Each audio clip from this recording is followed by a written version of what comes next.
The Lifestyle Show, presented by Selina MacKenzie. Now, what drives somebody like Rose West to do what she did, to abuse and murder?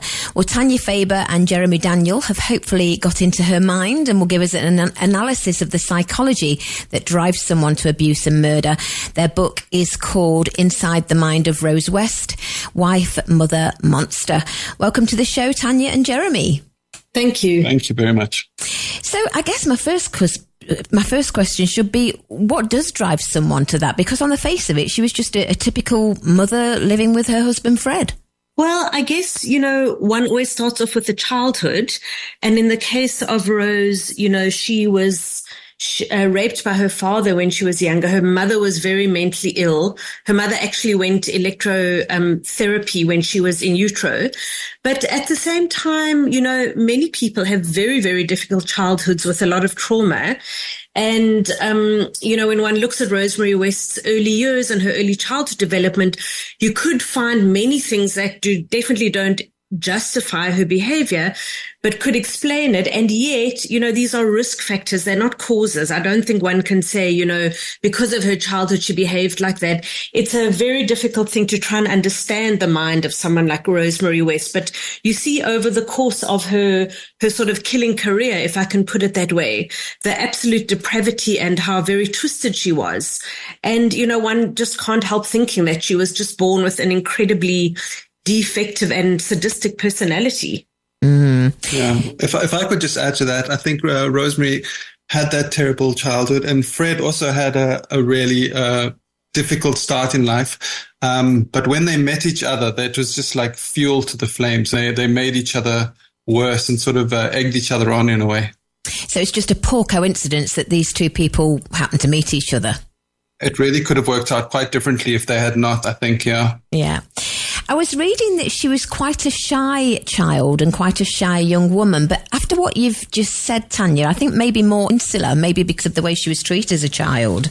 Well, this is obviously a very contentious issue, but even the reports of what happened in her family home with her father. Now, obviously, when a father rapes a daughter, it's not even debatable who's in the wrong and who's in the right. But even that in some of the literature is framed in a way of her being quite coquettish as she got older. And, their father was extremely mentally abusive to the children. He was so terrified. He was so against any dirt being in the house, for example, that he got Rose's mother to keep all the children at home all the time, constantly scrubbing the floors. And there is a sense that she used her sexuality almost as a currency in the home to get favor with her father. Now, obviously, that is appalling of him. And, it kind of, there's no other way to frame it except that he was a terrible perpetrator. But one already sees Rose in that way with quite a strange sort of sexual milieu. And then you see later in the home with Fred, their whole house was just a very weird and dark kind of sexual container of strangeness. The children being exposed to pornography at an incredibly young age, and Rosemary working as a sex worker upstairs in their house, and Fred having a peephole and looking through a peephole. It's all very, very, very strange. Including the fact that she carried on having sex, it's believed, with her father, even when she was married to Fred, and the father used to come around and visit her in that upstairs brothel room she had. So, yeah. Super bizarre. I did read about that. So in this particular case with Fred and Rosemary, is it all centered around sex? I think so. I came to believe through research that they were primarily interested in their kind of deviant sexual behavior, and that once their first victim that they kidnapped together got away from them, and they nearly got caught. I think that they realized that they needed to kill these women after they had their way with him. So I think there was there was pleasure in the killing as well, but I think it was driven by the sexual kind of fantasies and stuff they wanted to do. I just want to add to that to say that I think I agree with Jeremy. And I think, if you look at some other serial killers, their frisson is almost in the hunt, finding the person that they want to kill. But the actual kill is it's just that. It's really hunting, like human trophies. But in this case, if you look at the evidence that was found with their bodies and their bones, and the extended period over which some of these young women were tortured in the family home, there is such a strong element of sexuality that, one can't but think that was their main thing, was the sadism that went with it. So it's interesting you just mentioned the word trophies. We hear a lot of serial killers do keep trophies of their victims. Did they do that, or were the bodies their trophies because they kept the bodies on site? They were also very prone to cutting off fingers, for example. Yeah, a lot of the victims, they found them without a toe or a finger, which they never found. And they think Fred kept these, sort of body parts as trophies. And don't forget that he'd killed twice before he met Rosemary. And those two women also had been dismembered in some way or other. And she never had before she met him? She never had before she met him. But she did kill his daughter while he was still in prison. Her first kill was Fred's daughter. Fred's stepdaughter. Fred's stepdaughter. Yes, Charmaine. So, yeah. They were both absolutely, just going back to what Jeremy said at the beginning of the interview, they definitely were both absolutely capable of murder. But I think, as with any folie à deux, if I can put it that way, it only amplifies the desire and the justification and the hedonism of committing these types of murders. And to know that you can do it if you're with somebody that's already done it before and can teach you how to do it, then I suppose that's why you go down that road. Well, that's why she did anyway. What would she be known as? What would be her mental condition? Would she be a psychopath? Yes, I think she would definitely be known as a psychopath. I mean, I think, with as is often the case with these serial killers, it is often a confluence of a whole lot of different personality disorders that come together. And, especially the era in which someone is a serial killer also frames the sort of the diagnostic tools that are available at the time, but certainly, I mean, it's crazy that Rose West is still alive when she cut so many other people's lives short, but she was definitely, a psychopath, definitely a sadist. They talk about the dark triad, which is Machiavellianism, narcissism, and psychopathy. And I think, she definitely had signs of all of those, but you almost can't separate them out because of the way she behaved. Yeah. And she is. Would you say nymphomaniac as well? Yeah, she's probably a nymphomaniac as well. Yeah. Yes, of course. Again, centered around sex, nymphomaniac. So, as you mentioned, she is still alive. She's still in jail, thank goodness. How will she be coping? Will she be the sort of person that doesn't want to be locked up, or will she be more than happy to be there? I think she's gone through quite a few different eras in prison. She was quite famous in the beginning and quite feared. And then she was moved prisons and she felt like she'd lost everything that she had built up. And then she kind of got into a far more pleasant and domestic environment, and she sort of became a regular prisoner, and she listened to the radio a lot. But then I think she got very overweight as well. I think she's morbidly obese. So I'm not quite sure what her status is, but many people thought that she wouldn't survive COVID, and she's still going strong. And also, it's quite ironic that she, of all the, her surviving family members, I remember reading a quote in one of the books written by one of the children that she's actually gone on to live the best life out of all of them. Mm-hmm. And the anecdote that stands out for me the most in terms of her prison sentence and her time there is that, one of her victims was Lucy Partington, who's Martin Amos's niece. And Lucy's sister Marion spent years, like all the other victims' families, absolutely desperate, searching for her sister's body and not knowing what had happened to her. And she started this whole forgiveness project, and eventually she led this whole project, and she sent Rose a letter in jail, saying to her, I forgive you for what you did, because forgiveness, really helps the victims' families instead of carrying hatred for the rest of their lives. And Rosemary West basically tore up the letter and said to the prison guard, don't ever let that woman write to me again. And for me, that just shows an absolute lack of remorse or personal development or any sense of what, the misery that she had caused. Yeah. It sounds like she enjoyed it. I mean, that's a great statement from the children. I can't imagine how they are living their lives being the children of Rose and Fred West. But they must be haunted because they are obviously normal people. But like you say, she doesn't care. It makes no difference to her. She doesn't want to be forgiven.